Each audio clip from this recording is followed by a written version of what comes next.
I think starting out with the new Yaira animated, excuse me, I think it's a great way to start, boys and girls. It's a great way to start. Entire screen. Let's hope the audio works today. Let's hope the audio works today because, boys and girls, the official Yaira, the Yaira teaser trailer for the animation that we all wanted so badly. We got a live action, but no. The live action wasn't enough. Wasn't enough for the Rippaverse fans out there. We wanted animation. So many of us grew up on Batman, the animated series, Superman, the animated series, The Amazing Spider-Man, the X-Men, the animated series. So much good animation that so many of us 90s children grew up with. The beauty of it all, the wonderness of it, the faithful adaptation to so many great storylines out there in the comics. It was a glorious time. So when the young Rippa59, with his Rippaverse and his ISOM and his Alpha Core, and he teased us. He showed us what the future could be with a Rippaverse animated studios going forward. He showed us the joyous things that we could take part in if only we believed for long enough. And if only we badgered him enough and harassed him enough and completely and totally complained, cried, whined, and moaned about it until we got our way. And by golly, boys and girls, that's exactly what we got. Because Eric July teased this over the weekend that we were going to get this new Yaira animated little short.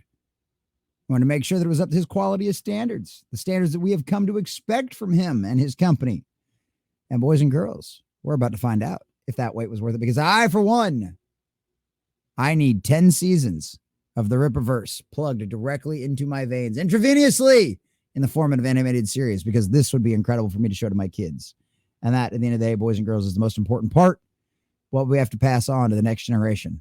And fortunately enough for all of us, Rippaverse Studios and the Rippaverse comic book company, yeah, that's what you are now. Rippaverse Entertainment Company, I guess, at this point. Live actions, animations. What's next? Well, this is what we're getting for now. So let's check it out, boys and girls.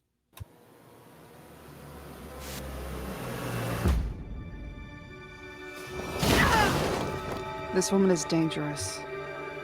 That's why reckless. And far too carefree.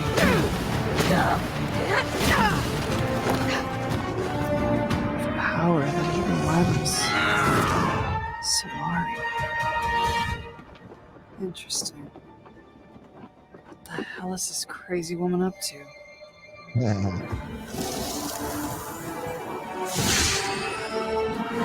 Time to earn our paycheck.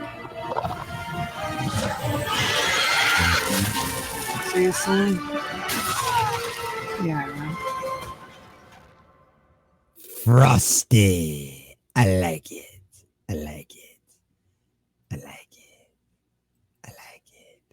Like, we were kind of expecting her to have some kind of like ice powers, and I think that's something that's kind of already been teased a bit already.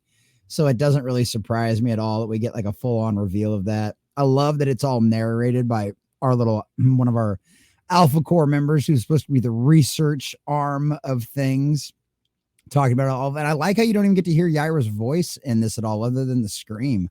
I actually like that. I kind of like the idea of such a main character, for now anyway, not being voiced, not having a voice, especially considering the fact that her first book hasn't even come out yet. You know what I mean? Like, I think this is going to be a big deal. I think it's good to leave her voice unheard and let people kind of go with it. I mean, we did obviously hear that version in the live action, which obviously was like, had very much like this very thick kind of Swedish accent. But yeah, I'll be really curious to see. I'm excited to see what the future of the Rippaverse animation, Rippaverse Studios can pull off, because we've seen some great stuff already. I mean, the ISOM ones were just glorious, absolutely glorious. So I'm really curious to see what they can pull off, again, and what they can pull off in the future. And he did say, Eric said too in his little teaser, that if this is something that you want to see more of, you need to sign up on the Rippaverse website, like actually join the website as a member, because that's what's really funding this stuff.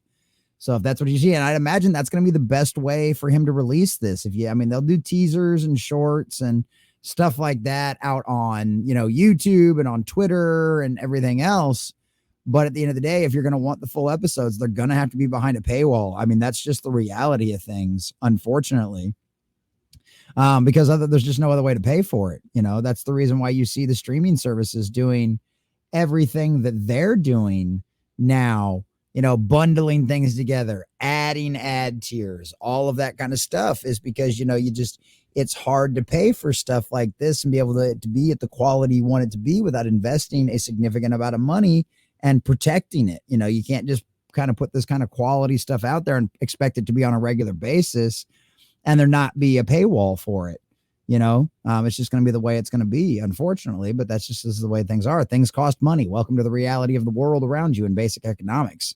So I'm going to be curious to see what they can do for it. So if you want to see more of this kind of stuff, go out there, support the Rippaverse, go to their website, sign up for all of that kind of stuff. It's going to be amazing. It's going to be epic. Eric's going to put out good quality stuff. Never had a doubt about that from a moment all of this stuff began. And I'm just blown away, amazed, excited, joyous, emotional over all of this and seeing what the future is going to hold, because this is only the beginning of watching DC and Marvel have some real competition out there. And who knows? It's either going to put them out of business, which they've essentially kind of already done to themselves, or it's going to create such a hype for competition that they're going to have to change. Either way, we win. At the end of the day, the fans win. Whether you're a fan of Rippaverse, whether you're a fan of Marvel and DC, you're going to end up winning at the end of the day, because either their IPs are going to be sold off to people that love them and will actually make good quality stuff. They'll stop making things, which I think would probably be best for a lot of the stuff out there too, or they'll have to get better. Either way, you win, because you're going to have good quality stories of stuff like this. And maybe Rippaverse isn't your cup of tea. There's a million other places out there. My buddy Jason Sandberg works on stuff. Our buddy Hojo works on things. There's a million other guys out there that I'm forgetting right now that I've talked to over the years and interviewed that are out there doing incredible things. So it's not just them, but this was kind of one of the sparks that really lit the fire. And glad to see that Eric listens to his customers, because at the end of the day, that's something we haven't gotten from any of the major corporations in a long time. It's refreshing. It's amazing. And I'm excited for the future of not only Yaira, the Rippaverse, every other independent out there, and most of all, for the fans, because it looks like, boys and girls, we're all in for a hell of a joyride.